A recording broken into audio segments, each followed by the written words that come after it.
a little bit of Tear My Stillhouse Down. It's a Gillian Welch song. It's a lot of fun. All right, so thought we'd do something a little different today. I want to talk about a hierarchy of skills, okay? And this, there's no exact science to this, but what skills are more important than others? So I wrote down a few here, okay? So I've got pick strokes, gear, tone, timing, speed, rhythm guitar, scales and arpeggios, licks, improvising, and creativity. Okay, so let's talk what would be the most important thing on this list. And let's see if we can number these, okay? So, I've got a pen. I've got a book, planned ahead. All right, so I think the most important thing here, I'm gonna put the most important thing on this list as rhythm guitar, okay? Because if you can't just be a lead guitar player and be in a band or be in a jam, you're gonna play rhythm, like 85% of the time at the very least. You're gonna play a lot of rhythm guitar. So becoming a good rhythm guitar player, I'm gonna put it all the way at the top of the list. Okay, so pick strokes, gear, tone, timing, speed, scales and arpeggio, licks, improvising, and creativity. I guess I didn't even put learning tunes on here. I guess if I add learning tunes, it kind of goes without saying, okay? But let's say it. So let's put number 2 as learning tunes. You should, whether it's 2 songs or whether it's 500, I don't care, But you need a song to play. Okay. All right, pick strokes, gear, tone, timing, speed, scales and arpeggios, licks, improvising, creativity. I'm going to say the next thing that's going to be really important, I'm going to even put before tone, I'm going to put timing.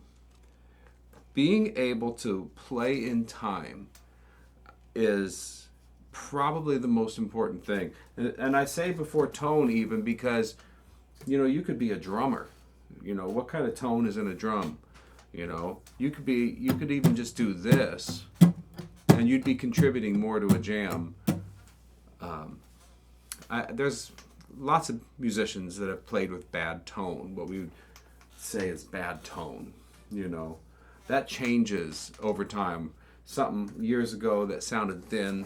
So I'm going to put timing. I think you got to have good timing to be a musician.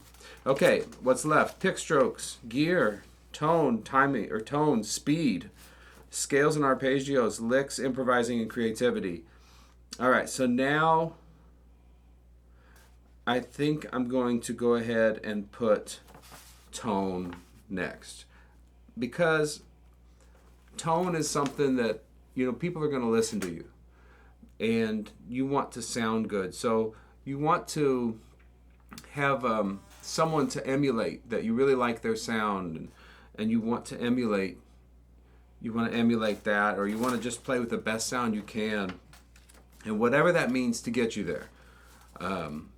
That might mean a purchase sometimes, so maybe that does introduce gear. Sometimes it doesn't. Sometimes it means just using the what you have in a better way. A lot of times it means that. Okay, what's left? Pick strokes, gear, speed, scales and arpeggios, licks, improvising, and creativity. Okay, I'm going to go with pick strokes and technique as my next one. Okay, because the pick strokes, learning good pick strokes, good down and up pick strokes help you with everything else. But there's a handful of players that can get away with anything. They can get away with moving the pick any way they want to, right? But for most people, the tried and true Doc Watson style of playing works wonders for helping average people be able to flat pick a guitar or play a mandolin. So pick strokes are really, really important to learn correctly. And everybody's got the rules for pick strokes. All the good teachers have them. They're great. They really do work.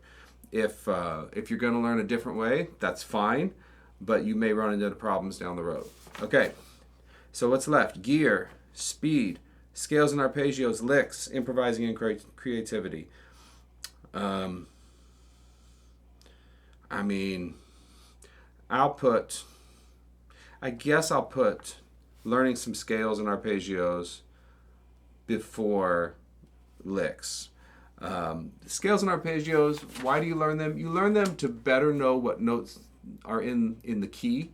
Like you learn a G scale. So if you play Blackberry Blossom, you know what notes are going to be in Blackberry Blossom because it's in the key of G. Why would you play arpeggio? So that you know what notes are in the chords. So that when you go to create your own thing, or the band is playing a G chord and you're supposed to play a note that goes along with the G chord, you should know a G arpeggio because those are the notes that are going to sound good with the chord. Okay. So not the most important thing on the list, but it's in there. Okay, gear, speed, licks, improvising, and creativity. I'll go ahead and say licks. Licks are language. You don't need to learn a zillion licks.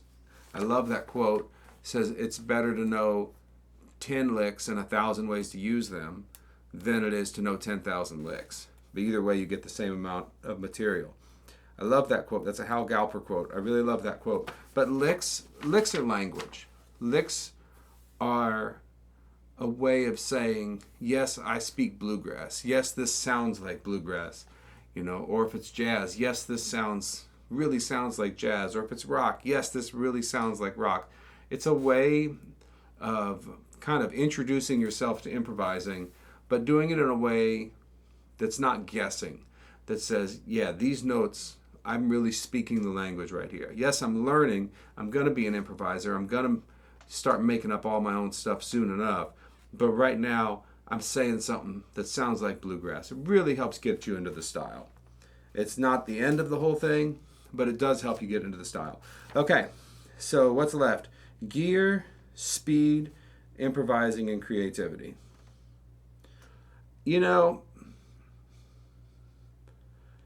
I don't care that much about gear, right? Here's what good gear can do for you. I'll put gear on the list. I don't know. It could be 8. It could be 9. I'm going to go ahead and I'll put it at 8. It's probably not where it needs to be. It probably needs to be lower. But here's what good gear can do for you. It can inspire you. If you have a beautiful sounding instrument, it can be inspiring for you to pick it up and play it and really enjoy it. Whether that instrument, costs $5,000 or $50, I don't care. It doesn't matter to me. I've heard great music made with both. But a good instrument that stays in tune, that has a sound that inspires you to write a song or just inspires you to pick up and play the guitar, that's a good thing. Whatever you spent for it, none of my business, but it's a good thing to have a good instrument, especially one that can stay in tune. Okay, now all that's left is improvising and creativity or speed. So I'm going to say, I'll put improvising and creativity as 9 and speed as 10. Okay? Here's why. And somebody said, well, I thought improvising and creativity should be higher on the list. Well, I guess that's true, but you can't just make up everything, right? I made up an arrangement to Turkey in the Straw years ago, but I didn't make up Turkey in the Straw. I had to learn the song first. And I do think that when you're starting learning, you're playing somebody else's something, whether that's off tab or recording. You learn somebody else's notes first, and you learn to make them sound good. You learn to make them sound right. And then later, once you've done that for a bit, and you learn some improvising things, some licks and some ways to use licks, then you're stretching out and creating your own thing. But when it starts and you just learn to play bluegrass guitar, you're playing, maybe it's a Brian Sutton arrangement off of Artist Works, maybe it's something Marcel did, maybe it's something Mickey did, maybe it's something Ryan Kim did. Whatever it is, it's probably pretty good, and it's a good start, right? And later we're learning to improvise. Okay, and then speed, I put that last. as the least important thing on the list. You say, well, everybody's playing so fast. Well, while you're getting there, you can at least play rhythm guitar on the song. That was number 1 on the list.